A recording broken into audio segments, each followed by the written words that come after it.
"You're finished." That's all she said. And for the first time in his presidency, Donald Trump didn't have a comeback. 28 seconds into a live hearing, she dropped a crimson envelope like it was a verdict. Inside, a DNA match, 99.98 from a woman long dead and $31 million in hush money. The secret? He has a daughter. He tried to erase her. Now her name, Emily Santos, is in the congressional record. This wasn't politics. It was blood. And no amount of power could stop what came next. The room didn't know it was about to fracture. From the outside, it looked like any other congressional hearing.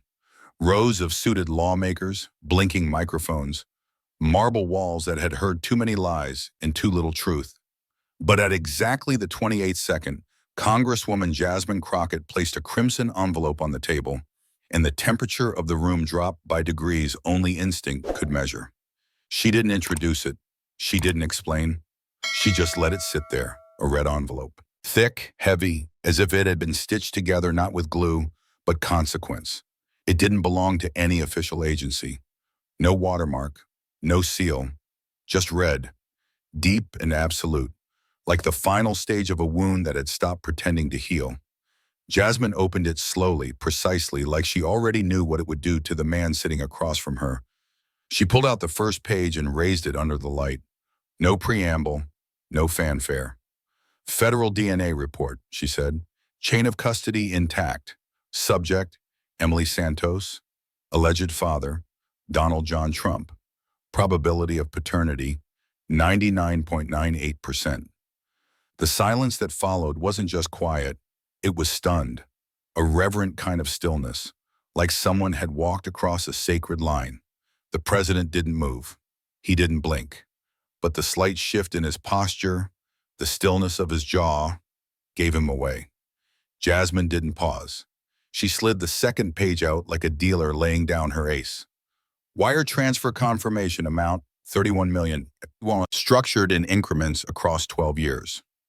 Sender, Samaritan Ventures LLC. Recipient, Maria Santos. She let that name hang in the air. Maria Santos, a housekeeper at Mar-a-Lago, Jasmine said evenly. Employed from 1997 to 2001. Terminated 3 weeks after the first payment. 2 months later, she was found dead in a stairwell behind her apartment building. Palm Beach police called it an accident. But this transfer, she tapped the page, suggests someone paid her to fall. A murmur moved through the room like an aftershock. One of Trump's attorneys leaned forward to whisper. The other clutched a folder like a lifeline.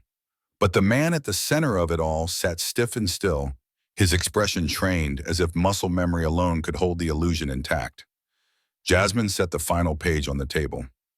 A birth certificate, simple, stark, Emily Santos, born August 12, 2001. Mother, Maria. Father, left blank. She grew up without your name, without your protection. Without the truth, Jasmine said, her voice low but unrelenting. But not without evidence. She turned slightly toward the gown. Behind her, the projector lit up. A young woman in faded blue scrubs, a hospital badge, tired eyes, calm stance. Emily Santos, RN, El Paso General, age 23.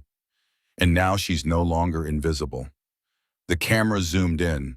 The nation leaned forward.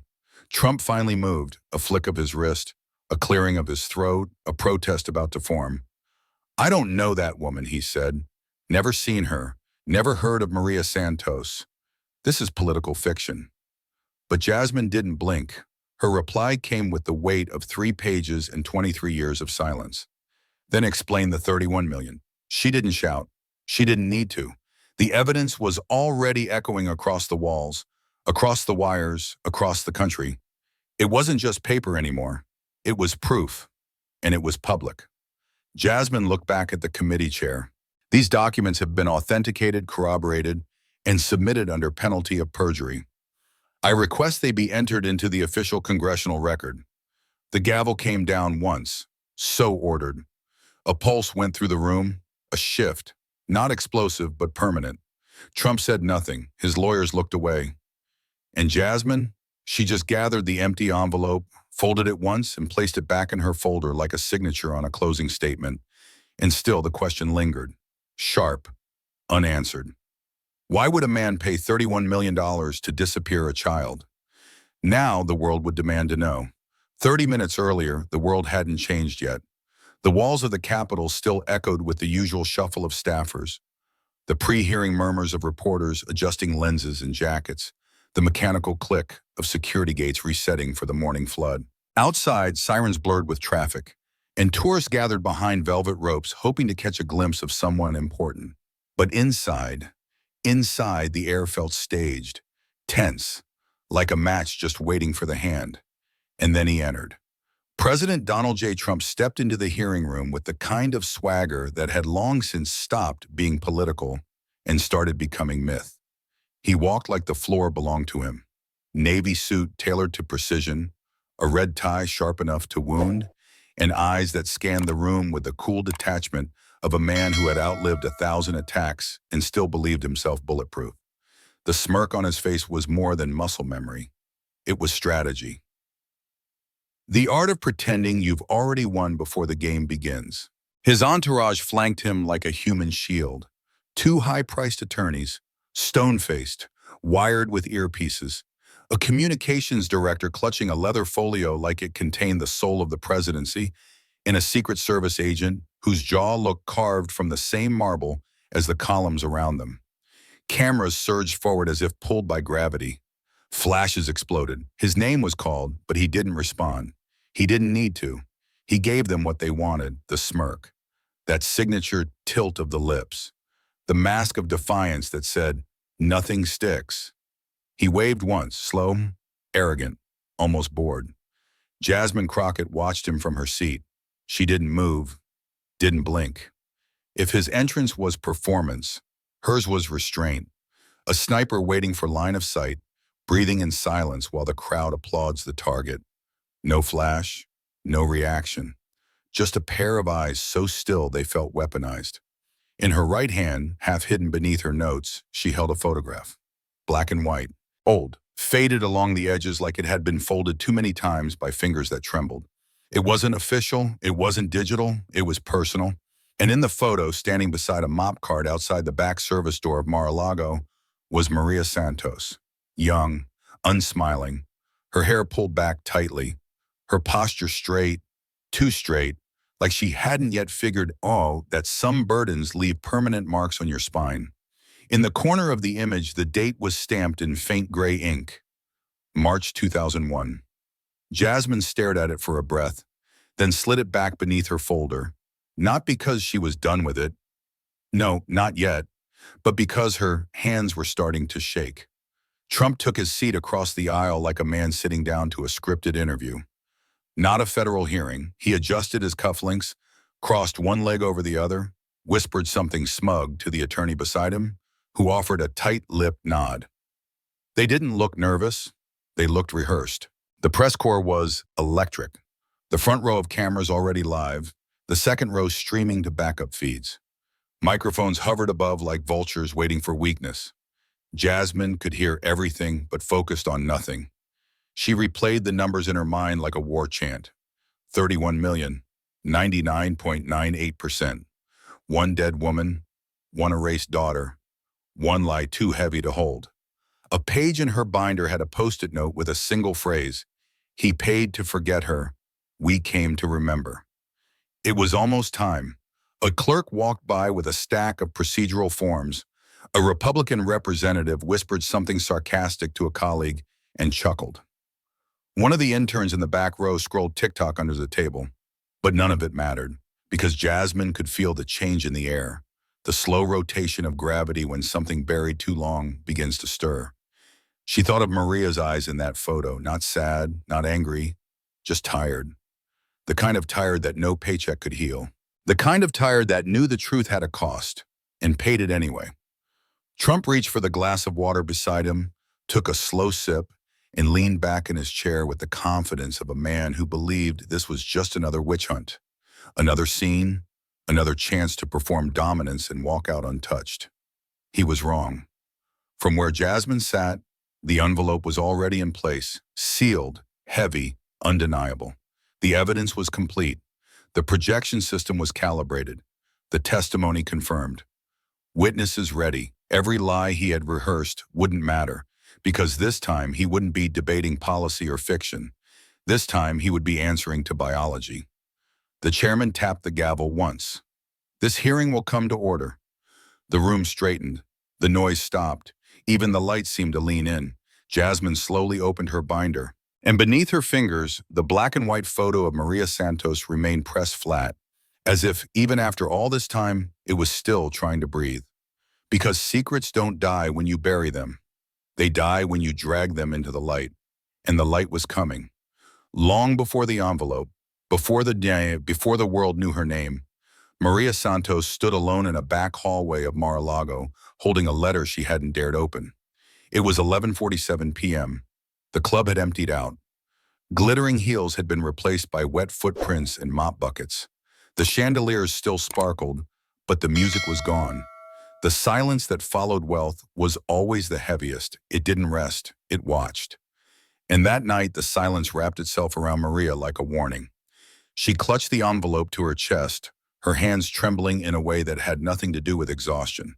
She'd worked 15 days straight, cleaned every floor twice. She knew the layout of the club better than she knew her own apartment. She could polish the brass railings blindfolded, but she had never held anything like this. There was no return address, no markings, just her name on the front. Perfect block letters. Too perfect. She had found it in her locker, slipped between her ID badge and her son's drawing. Her heart had dropped the second she touched it. The paper was thick, expensive, like it didn't belong in her world. She hadn't opened it. She didn't need to. She already knew what it was. That night, she didn't go home right away. She stayed late, later than she ever had, cleaning things that didn't need to be clean. Repolishing door handles, rewiping windows already spotless. Anything to give her hands a reason to keep moving, because stillness now meant thinking, and thinking meant fear. At 1:12 a.m., she sat on a plastic crate in the service hallway, the letter unopened in her lap. Her coworker, Lena Chavez, walked in for the overnight shift and stopped cold at the sight of her shawarma. Maria never sat down. Never. Not on the clock. Not even off it. "You okay?" Lena asked softly. Maria didn't answer right away. Her eyes were glassy, but not crying. They looked like someone trying to memorize the world before it changed forever. She finally spoke, and her voice was small. "If something happens to me," she said, then paused. She ran her thumb along the corner of the envelope like she was trying to erase it. Lena stepped closer. "Maria, what's going on?" Maria looked up, and in her eyes there was something Lena had never seen before. Resignation. The quiet kind. The kind you only carry when you've already decided that no one will save you. Only truth might. And truth was the most dangerous thing in the building. Maria spoke again, slower this time. "If something happens to me, remember 3 letters, DJT." That was all she said. Lena asked questions. Maria didn't answer. She just stood, tucked the envelope into the pocket of her cleaning smock, and walked away down the hallway without looking back. She didn't come in the next morning. By 8:30 a.m., a maintenance worker at her apartment complex found her body at the bottom of the emergency stairwell. Neck broken, no camera footage, no witnesses, just a mop bucket spilled halfway down the landing and a stack of folded towels that never reached the laundry room. The report called it an accident. She slipped, they said, even though Maria never took the stairs. Everyone knew that. She hated them, said the concrete steps hurt her knees, said the hallway light always flickered and made her feel like someone was following her room. There was no autopsy. The case was closed in less than 48 hours. The management at Mar-a-Lago sent flowers, not to her family, to the church. There was no mention of her in the internal memo, just a passing reference to an unfortunate incident involving staff. Her final paycheck was direct deposited. No bonus, no statement, no explanation. The envelope she had held that night was never found. It wasn't until years later, buried in a whistleblower's box of personal files seized from an offshore account, that the first transfer was discovered. April 2001, $1.5 million from Samaritan Ventures LLC to an account under Maria Santos's name. Over the next 12 years, the rest followed. Argentina had been broken into pieces, hidden behind shells companies, rerouted through the Caymans and Panama. 31 million in total, all tied to Maria, all traceable to one name, JT. The world wouldn't know until Jasmine Crockett pieced it together. But that night in the hallway, Maria already understood what it meant to carry the weight of the wrong man's secret. And she knew it would kill her. She just didn't know how soon. And when Jasmine looked at that black and white photo, folded and creased from years of hiding, she didn't just see a maid. She saw a woman who whispered truth before she disappeared. A woman whose silence had cost her everything, but who still tried to leave a warning behind. Maria Santos hadn't vanished. She had been erased. And now she was coming back. Emily Santos grew up with blank spaces, no father, no photos, no answers, just long silences at dinner and half-formed whispers behind closed doors. Her childhood was stitched together with missing pieces, and though she never had the words for it, she understood very early that there was something about her life that didn't belong to her. Her mother died when she was 5. A fall, they said, the kind people don't question when the woman is poor and undocumented and brown. After that, she was raised by her Aunt Rosa in a cramped 2-bedroom apartment on the south side of El Paso. Rosa was kind, but worn. She cleaned houses by day, scrubbed her hands raw by night, and never spoke about the past. Her love came in grocery bags and bills paid on time, not in explanations. Emily didn't ask questions, not out loud, but they lived in her. Quiet, ferocious, constant. The other girls at school made Father's Day cards.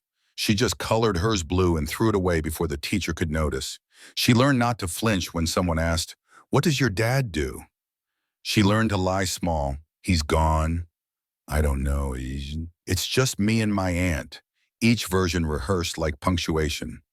But when she turned 7, something arrived that shattered even the silence she'd learned to survive in.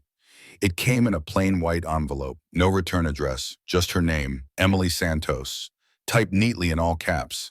A nurse at the clinic handed it to Rosa during a routine checkup.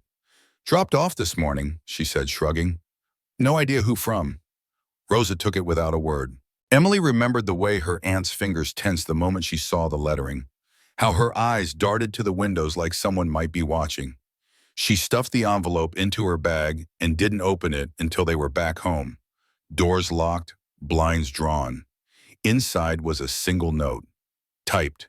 No signature, no date, just 3 lines. "Stay safe, stay quiet. You are cared for." That night, Emily found her aunt crying in the kitchen. Not loud sobs, just a single hand pressed to her mouth and tears running down her face like she was trying to keep them from making a sound. Emily asked what the letter meant. Rosa didn't answer. She just folded it in half, placed it in a box, and whispered, "Don't ever open it again." But Emily did open it again. She opened it every year on her birthday. Not to read it, she had memorized the words long ago, but to look at it, to feel it. To wonder what kind of person sends a child a message without a name, without a reason, without the courage to say who they are. She kept that envelope under her mattress for 17 years. Moved it from apartment to apartment, dorm room to dorm room, like a secret she wasn't supposed to carry but couldn't put down. Every time she held it, a storm would rise inside her, quiet, bitter, and hungry. Not just grief, absence, the kind that grows roots. She didn't know who wrote it, but she always knew it came from the man her mother was afraid of. The man Rosa only ever referred to in code. The client, the tall one, golden hair. Don't say his name. She tried to forget it, focused on survival. She worked night shifts at the hospital, volunteered at the shelter on Sundays, got through nursing school without a single failing grade. On paper, she was what the system loved to call a success story. But late at night, when the world was quiet and her body too tired to move, Emily would lie in bed, stare at the ceiling, and ask herself the question that had haunted every year of her life. Who paid for my silence? She never said it aloud, not even to herself, because saying it would mean admitting she already knew the answer. And the moment she said his name, the moment she breathed it, everything would break. She once brought the letter to a lawyer just to ask what it meant. He took one look at it, turned pale, and said, "Keep it somewhere safe. And if anything ever happens to you, make sure someone trustworthy knows where to find it."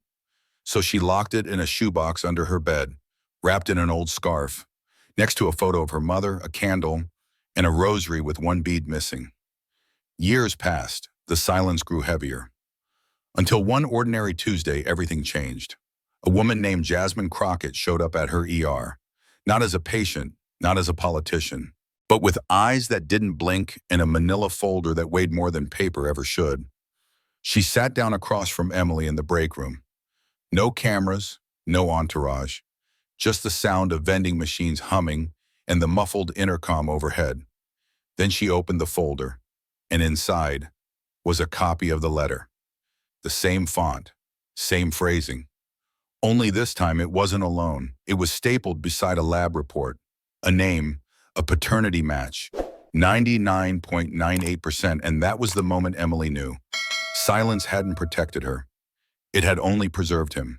And now, finally, it was time to open her mouth. It came in a plain padded envelope. No postmark, no return address, no handwriting.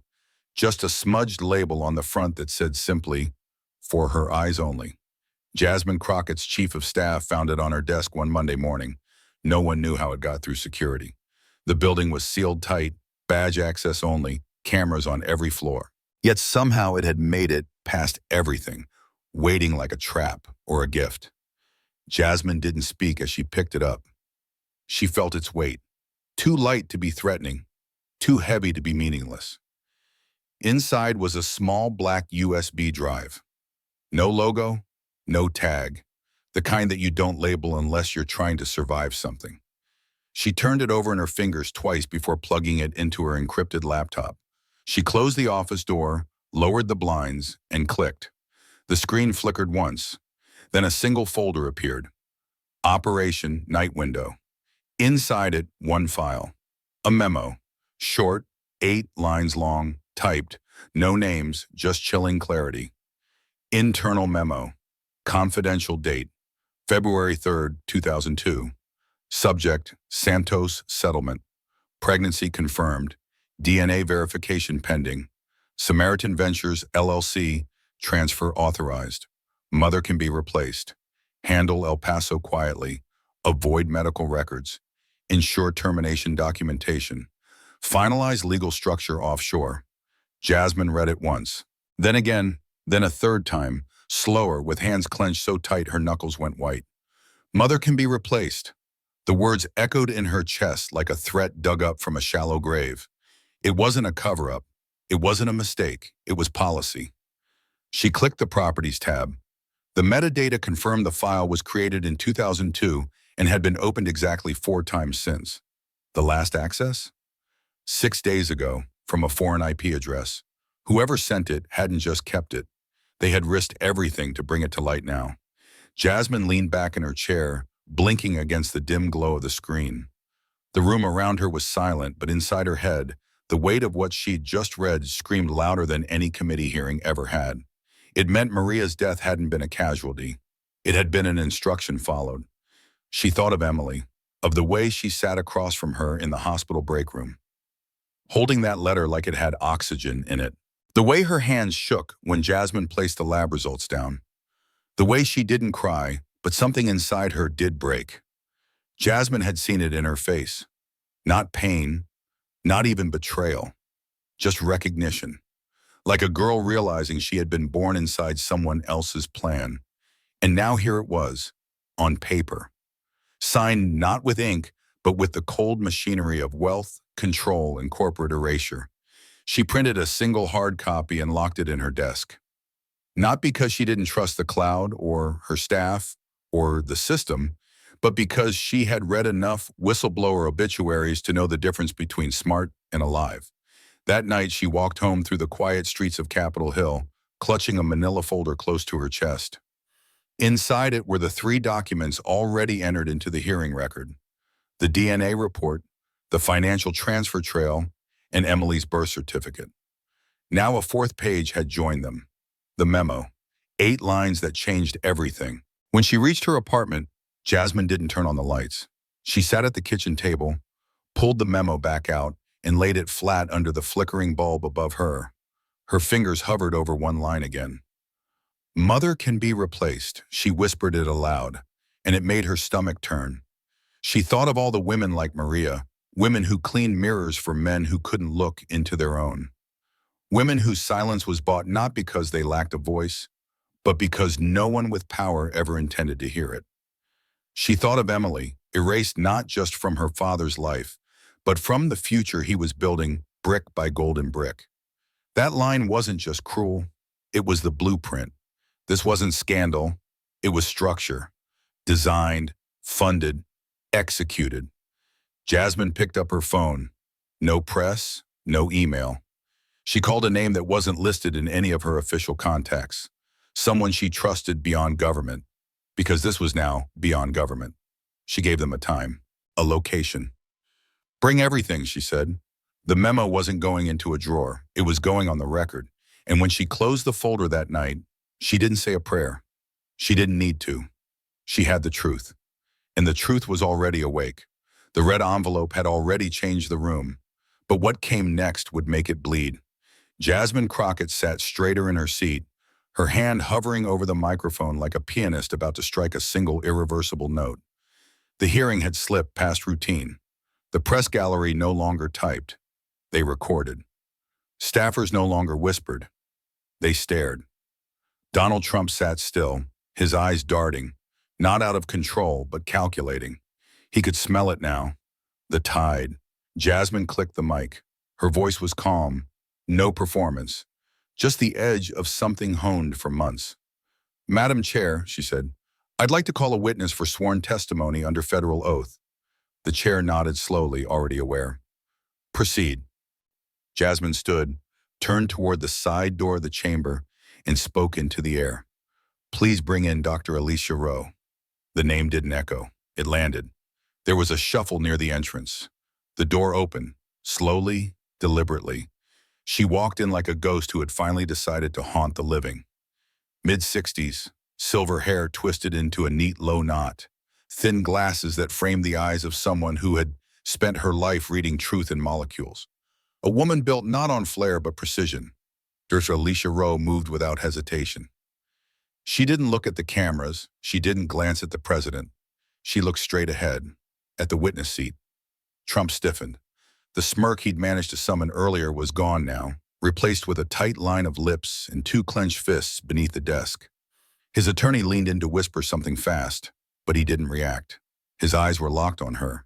She took her seat. The clerk raised his hand. "Please state your name, title, and credentials for the record." "Alicia Rowe," she said, voice steady, "former director of clinical genetics at Trump Tower Laboratories, PhD in molecular biology, certified in forensic paternity analysis by the American Board of Medical Genetics." There was no wobble in her tone, no fear, only the sound of someone who had waited a long time to stop being quiet. Jasmine opened her folder. "Dr. Rowe, can you confirm whether you conducted or were aware of a paternity test in the year 2002 involving a child later identified as Emily Santos?" "Yes." "And what were the results of that test?" "A 99.98% probability of paternity. The alleged father matched the child's genetic markers across 17 loci. Statistically, it is the strongest possible non-exclusion result. The father was Donald J. Trump." Gasps rippled through the gallery. Trump's attorney stood. "Objection, no chain of custody on record." "She's under oath," the chair snapped. "Sit down." The room fell silent again. Jasmine nodded. "Dr. Rowe, what were you instructed to do after this result?" Rowe didn't blink. "I received a directive from legal counsel associated with Trump Organization. I was instructed to destroy both the digital and hard copy data. I was told to classify the test as an administrative error and delete the case file." "Did you comply?" Rowe leaned forward. "No." And just like that, the oxygen in the room changed. Jasmine leaned closer. "Why not?" Rowe took a breath, not out of hesitation, but memory. "Because when the sample arrived, it came with a flag, a code I hadn't seen before, a settlement number already pre-tagged. And the woman who submitted it, Maria Santos, She looked terrified. She handed it to me like it might explode. She paused. And because I believe science doesn't belong to those who can afford to erase it, there was nothing performative about her voice. No rage, no flourish. Just truth. Clean and clinical, and for that reason, devastating. Jasmine held up the memo, the one from the USB. This document was recovered from a protected source. Can you confirm whether a directive like this aligns with what you were told? Roe read it, then nodded. Yes, I never saw that memo, but the language matches what I heard in person, especially that line. Her finger tapped the printout. Mother can be replaced. Trump jerked slightly, Jasmine noticed. And you preserved the test result, Jasmine said. Where? In a sealed third-party file under whistleblower protection protocols. Digitally signed, notarized, with 2 secure backups. It was submitted to your committee this morning. That was the kill shot. Trump's attorney began to stand again, but Trump stopped him with a sharp hand, and then Jasmine asked the final question. Dr. Roe, if the purpose of your lab was to protect client privacy at all costs, why come forward now? Roe looked directly at Trump for the first time. Her words didn't rise in volume. They didn't need to. Because your money couldn't erase biology. She said it like a verdict. The room didn't explode. It imploded, collapsing inward into a quiet so profound it felt like gravity had shifted. Trump didn't speak. Not because he didn't want to. Because for the first time in his life, there was no version of the truth where he won. The room stood still, not by rule, but by gravity. The chair's gavel hadn't struck. No one announced her arrival. But the moment Emily Santos stepped through the chamber doors, every camera pivoted as if pulled by instinct. Even those watching from home felt it. That strange tightening in the chest when the story finally grows a face. She didn't walk like someone used to rooms like this. She walked like someone who didn't want to be here at all. Shoulders squared but stiff, chin high but trembling slightly. Her shoes clicked softly across the polished floor, her nurse's ID still clipped to her waistband like she hadn't changed before testifying. Her dark hair was pulled back in a loose knot. No makeup, no pretense. Because this wasn't performance. This was confrontation. Jasmine Crockett stood beside her, motioning gently toward the witness chair. Emily paused only once, just long enough to glance at the man seated across the aisle. Donald Trump didn't move. His posture was rigid, his eyes unreadable. But his hands, those were shaking, barely, beneath the desk. Not from rage, from recognition. She took her seat. The clerk asked for her name. Her voice was soft, but it didn't waver. Emily Marie Santos. State your relationship to the subject of this hearing. A breath. I'm the biological daughter of Donald John Trump. The words hung like smoke. No one coughed. No one moved. She reached into her coat pocket and pulled out a small, aged envelope, worn soft around the corners, edges yellowed with time. She held it up, and the camera zoomed in. This letter was given to my aunt when I was 7. It said 3 things. She unfolded the note and read, "Stay safe, stay quiet. You were never supposed to exist." The last line cracked something open in the room. You could feel it, not loud but real. A collective tightening in the throat of every mother, father, daughter watching. Emily kept reading, her voice steady, as if she had rehearsed it for years. Maybe she had. My mother died in 2001. I've been told she fell, but I know now she was pushed. Pushed by money, by fear, by the kind of silence that only survives when everyone agrees not to look. She placed the letter down beside the mic. For 23 years, I lived in the shadows of a man I never met. A man who used lawyers and wire transfers and secret labs to pretend I wasn't real. I didn't have a photo. I didn't have a last name. I had a warning. Her hands trembled slightly, but she didn't hide it. I used to tell myself stories. That maybe he didn't know I existed. That maybe he would have done the right thing if only someone had told him. But he did know, from the start. He knew the truth and chose to bury it. Trump's mouth tightened. His lawyer leaned in, whispered something, but he didn't reply, because there was nothing to say. Emily turned to face the committee. I'm not here to make him a villain.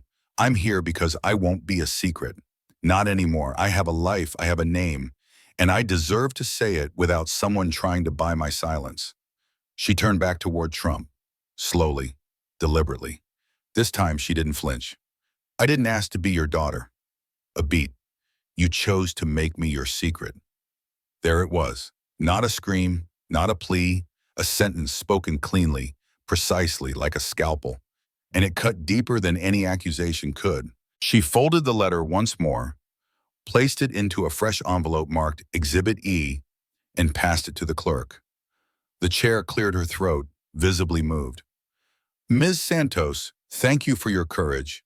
Your testimony will be entered into the official congressional record. Emily stood quietly. No applause, no dramatic exit, just one final glance back over her shoulder.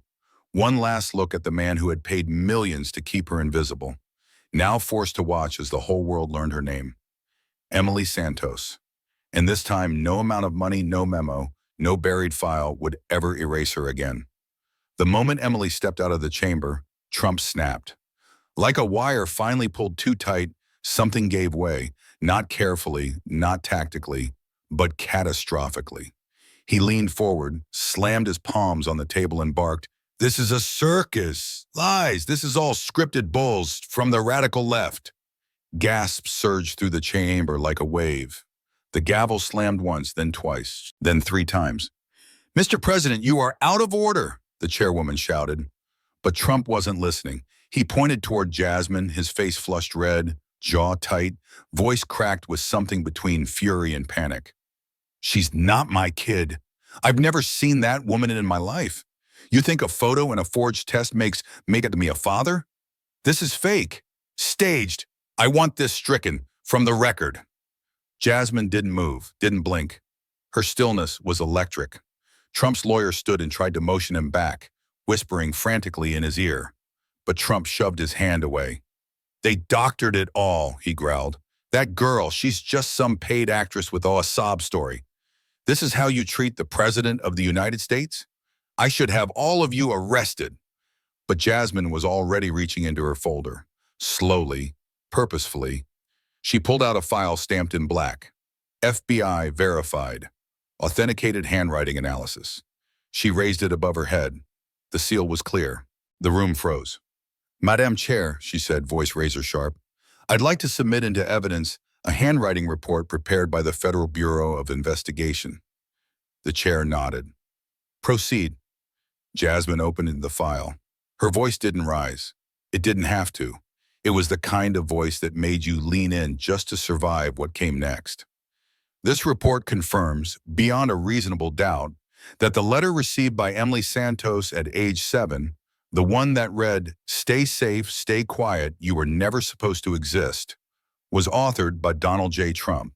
The handwriting matches across 13 verified samples, including presidential notes, a personal correspondence, and internal memos from Trump Tower." Trump's mouth opened, then closed again. His fingers twitched. His lawyer looked like he had just swallowed a shard of glass. But Jasmine wasn't done. She laid out copies of each sample side by side on the screen behind her. The loops, the slants, the unmistakable capital D with his bar like a blade. And then the envelope. Same hand, same ink, same man. And then she stood. She didn't look at the cameras. She didn't look at the crowd. She looked at him. And for the first time in this hearing, after days of evidence, truth, silence, and broken lives, her voice shook, not from fear, from fire. "You tried to bury a child with silence." She took a step forward. "You forged a future on a lie." Another step. "You erased a mother you paid to make sure no one asked questions.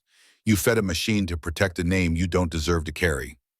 Now the room was still, paralyzed. And then she roared it. "You're finished!" It echoed through the rotunda, through screens, through history. Trump recoiled, not dramatically, not theatrically. Just enough for the world to see the truth. That power, stripped of its illusion, is just a man caught in a lie he can't unwrite. Silence followed, the kind that doesn't wait for applause. Then, like clockwork, his mic went dead. The chair turned. "Cut the feed." The cameras shut off, but the damage was done. because the last image burned into the minds of millions wasn't his face, it was hers. Jasmine Crockett, standing, not as a congresswoman, but as a reckoning. Just when it felt like the chamber had exhaled, after Jasmine's roar, after the cameras went black, after Trump fell silent, another name was whispered in the hallway, and the hearing wasn't over. "Dwyer's here." The words passed between aides like contraband. Jasmine heard them barely and stood still for a beat. Her pulse kicked up. She turned toward the back of the room just as the side door opened again. Quiet, unannounced. A man stepped in. Late 50s, disheveled suit, eyes sunken like they hadn't slept in weeks. No entourage, no badge, just a worn leather briefcase and a haunted kind of posture. Russell Dwyer, former Trump Organization legal counsel. The man who vanished from public view 7 years ago after testifying privately in a sealed settlement hearing. The man whose name had been scrubbed from press briefings, corporate filings, and Google's top 10 results. Now, somehow, he was here. The chair's gavel rose, but Jasmine raised her hand first. "Let him speak." Dwyer walked slowly down the aisle, each step like it might give way beneath him. He reached the witness stand and took his seat without waiting to be invited. No smile, no glance at Trump, just the sound of his own breath shaking in his chest. He didn't wait for questioning. He leaned into the mic and spoke like a man with nothing left to lose. "There's more," he said. "Emily wasn't the only one." The words dropped like glass. Trump shifted in his seat. His lawyer stood immediately. "My client does not consent to testimony from an unsworn witness who he's under subpoena," Jasmine snapped. "Unseal it." The chair nodded grimly. "Confirmed. Mr. Dwyer, you are now testifying under oath." Dwyer pulled a flash drive from his breast pocket and held it up. His fingers trembled slightly. "I've submitted a full ledger, internal accounting records, offshore trust agreements, masked wire transfers, all routed through proxies linked to Samaritan Ventures and 5 other shell entities." He plugged it in. On the screen, a spreadsheet bloomed to life. It was dense, surgical, a maze of money, names, codes, each row a story folded into a payment. Project, Night Window, Project, Calico, Project, Lilac Silence. Jasmine scanned the headers. "What is this?" Dwyer didn't blink. "Settlements on dozens of them between 1998 and 2020, most tied to non-disclosure agreements and medical bills, all involving women who had worked in, around, or under Trump-affiliated businesses. Housekeepers, models, interns, assistants, some paid once, some paid monthly." Jasmine's hands tightened around the table edge. "How many?"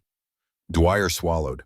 38 confirmed payouts, 12 with DNA involvement, 6 flagged as non-viable terminations, 4 categorized internally as non-disclosable paternal complications. The gallery erupted. Reporters scrambled to relay every word. Trump's legal team began shouting, objections, denials, legal threats. But it didn't matter anymore, because the network wasn't theoretical now. It was live, named, documented. And then Dwyer added what broke the final seal. Some of them weren't paid to stay silent. They were paid to disappear entirely. Jasmine blinked. "What do you mean?" Dwyer's voice was gravel now. 2 women, files labeled Calico and Salt Lattice, died under accidental conditions. One in a fire in 2005, the other, a car crash in Nevada, 2012. Both received settlement payments posthumously. That money went to next of kin. But there's no proof the deaths were ever investigated, because the company made sure there wouldn't be. Trump stood now, full height, shouting. "He's lying! That man was fired for misconduct. He was never even—" The chair banged the gavel again. "You will remain seated or be removed." Jasmine leaned forward. "Why now, Mr. Dwyer? Why come forward after all these years?" Russell looked down for a long moment, then slowly raised his eyes to meet hers. "Because I buried too much. I watched too many envelopes leave my desk. I signed off on blood money because it was cleaner than truth. And then I saw Emily's face on that screen yesterday. I saw what we did to her. And I realized this isn't about politics anymore. It's about daughters who were never supposed to be found. A beat of silence. Jasmine stood, calmly, with steel in her spine. Enter the drive into evidence, she said. The clerk took it, logged it, locked it. Then Jasmine looked back toward Trump, who was now seated, face pale, jaw set, surrounded by lawyers whose eyes no longer held fire, only fear. You didn't just bury a secret, she said. You built an empire on one. And now the blueprints were exposed. They thought Jake Mendoza was dead. For 12 hours after the explosion on Highway 62, his byline vanished from every scheduled post, every digital placeholder, every pre-release teaser. The server hosting the expose went dark. No one could reach him. Even his closest friends assumed the silence meant the worst had happened. But Jake Mendoza survived. Not because he was lucky, but because someone in the shadows changed their mind too late. Now, months later, he walked into the congressional chamber under escort, his limp slight but permanent. The cane in his hand was polished black. His jacket hung awkwardly, draped over a shoulder, still healing from shrapnel. His face carried two stories, one of pain, the other of defiance. The chair recognized him immediately. Mr. Mendoza, are you here to submit evidence? He shook his head. No, Madam Chair. He leaned into the mic. I'm here to tell you what it cost me to write the truth. Jasmine leaned forward, eyes narrowed, not in skepticism but in solidarity. She already knew his story, but America didn't. Jake began, voice low but clear. I'm an investigative journalist. For 4 years, I worked on a project called The Children He Paid to Forget. It was meant to be a 6-part series detailing hush money settlements, paternity obfuscation, and NDAs linked to Donald Trump between 1997 and 2015. He reached into his bag and pulled out a charred laptop. Its casing melted at the edges, screen cracked like ice. This is what's left of my original work. He laid it flat on the desk. The rest, gone. Servers wiped. My backup RAID array, stolen from a locked studio office. And on the night before publication, while driving to meet my source near Marfa, Texas, a black SUV ran me off the road. My car flipped twice before catching fire. He looked up. I escaped through the windshield, 3 broken ribs, a punctured lung, and one hard truth. This story was never just dangerous. It was targeted. A murmur spread through the room. Reporters scribbled faster. Some stopped entirely and just listened. Jake opened a file folder and removed a printed email. Highlighted, time-stamped. Authenticated. It took me weeks to recover this, he said. I had a friend inside DHS who owed me a favor. They traced a flagged order routed through an interagency task force with intelligence-level clearance. The subject line read, he lifted the page so the room could see it. Operation Night Window. The gasps weren't just audible, they felt visceral. Jake tapped the paragraph underlined in red. Subject, Mendoza, disrupt timeline, neutralize if exposed, night window must remain dark. The room stilled. Jasmine whispered, neutralize. Jake nodded. Their word, not mine. That directive was issued 72 hours before my car exploded.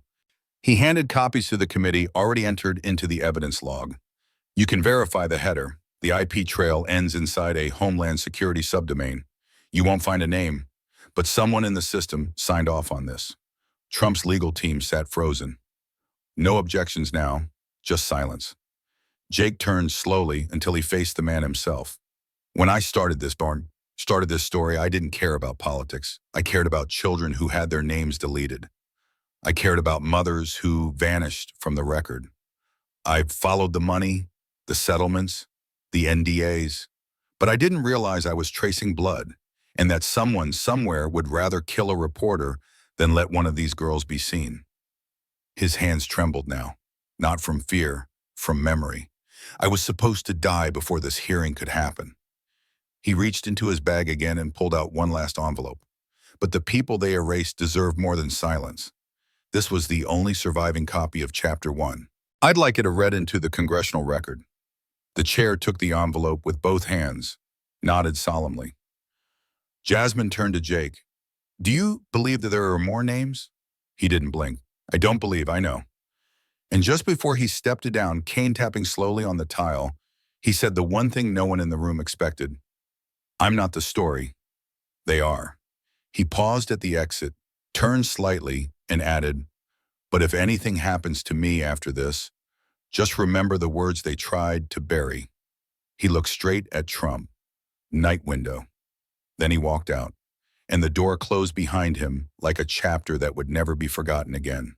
There was no witness this time, no tearful testimony, no trembling hands or broken pasts, just a screen, and the one thing Donald Trump had always believed could save him: numbers. Only this time they weren't in his favor. Jasmine Crockett stood alone at the center of the chamber, remote in one hand, eyes locked on the projection behind her. It glowed against the marble wall, a simple financial chart at first glance, but beneath the sterile lines and silent data points lay something explosive. The truth, tracked, time-stamped, tied to the man seated just 30 feet away. Let's begin, Jasmine said, her voice cool and clear. This isn't conjecture. It's not personal. It's arithmetic. The screen flicked. Slide 1, April 19, 2001. 1.5. Transfer Samaritan Ventures, LLC. El Paso First Trust. Same day, though, Maria Santos was terminated from Mar-a-Lago. Coincidence, Trump's attorney muttered. Jasmine didn't respond. She clicked again. Slide 2, August 12, 2001. $14,000 monthly disbursement begins. Recipient, Emily Santos, minor account, trustee, unknown. Same day of her birth, hidden under a child's Medicaid ID. Slide 3, October 2005, $2. 7M offshore to Project Calico. 2 days after a settlement regarding an unnamed Mar-a-Lago staffer was sealed by Florida courts. That same week, Trump held a press conference declaring, I respect women more than anyone in history. Jasmine turned slowly toward the committee. There are 38 data points like this. Each time a scandal went quiet, a wire moved. Click, slide 4, July 2016. 4.9 wired to Samaritan Singapore holding 48 hours after a now-deleted interview surfaced alleging misconduct during the Apprentice tapings. 3 days before the Republican National Convention. Jasmine raised her voice just slightly. We all remember the Access Hollywood tape, but what you didn't see was the $6.2 million funneled from Trump Media Solutions into a Canadian shell that same week. Why am I? Because numbers are quieter than apologies, but they're harder to forget. Trump shook his head now, muttering again, but the room was no longer listening to him. They were watching the timeline unfold, transaction by transaction, lie by lie, slide after slide. 2013, $750,000 to Lilac Holdings. 2014, a 2M account opened under Monsieur Jourdain, now confirmed to be a deceased intern's sister. 2017, 7.3M Sayers moved offshore the morning after a whistleblower complaint was buried by Trump Org Legal. Every single transfer corresponds to a moment of silence, Jasmine said. A woman disappeared. A complaint was dropped. A daughter went unnamed. A death wasn't investigated. She paused, then brought up the final slide, a full timeline. Red dots representing public denials. I never met her. Green dots for press conferences, fake news, and then the blue lines. Wire transfers totaling $131 million, all routed through proxies, trusts, and fake foundations. The entire room stared, because the pattern wasn't subtle anymore. It was a map. A system, a machine powered by lies and insulated by wealth. Jasmine clicked one last time, and a spreadsheet filled the screen. Row by row, transaction by transaction.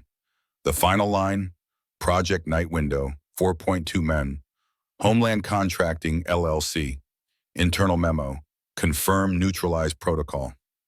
Jasmine turned. For the first time that day, she addressed Donald Trump directly. You believed the truth could be outspent. He stared at her, lips drawn tight.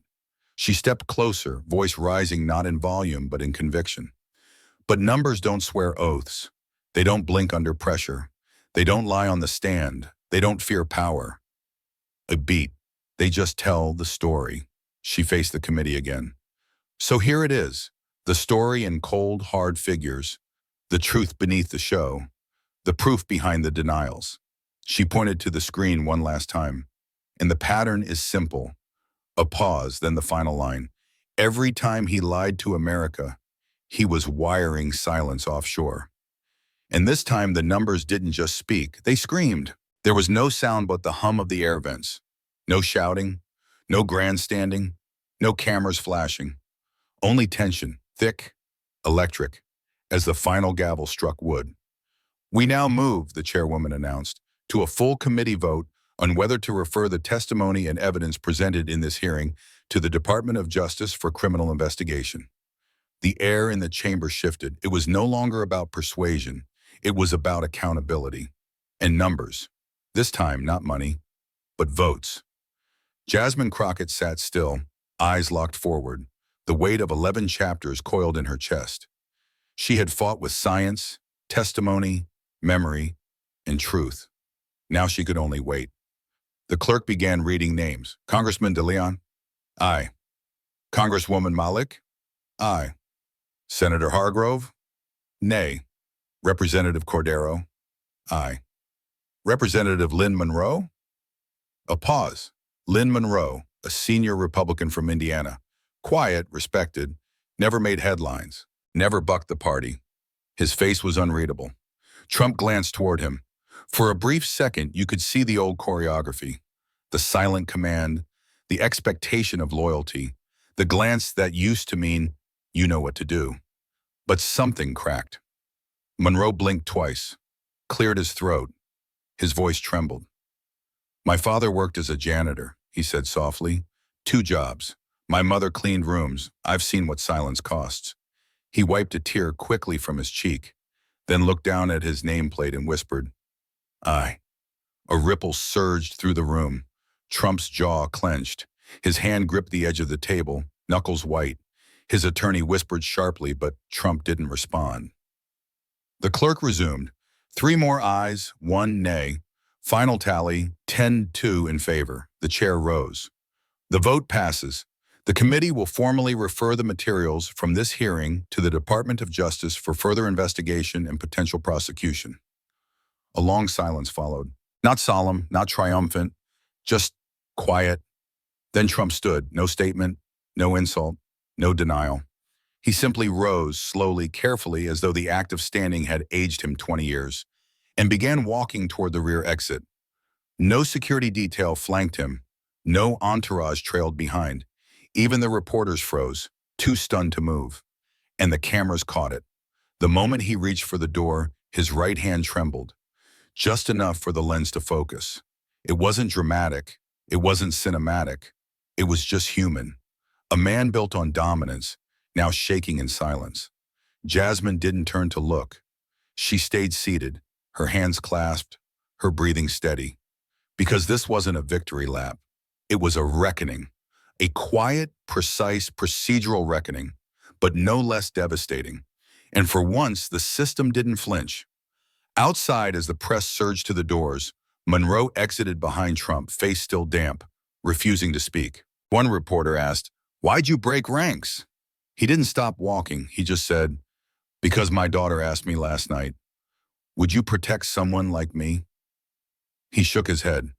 I needed to answer her with something real. Back in the chamber, Jasmine stood and finally exhaled. The red envelope was still there on the table, its contents entered, its story told. And now, finally, someone else would have to carry the weight. 20 million people tuned in that night. Not for spectacle, not for scandal, but for closure. The network billed it as a special national conversation, but no one really needed a title. They all knew what it was.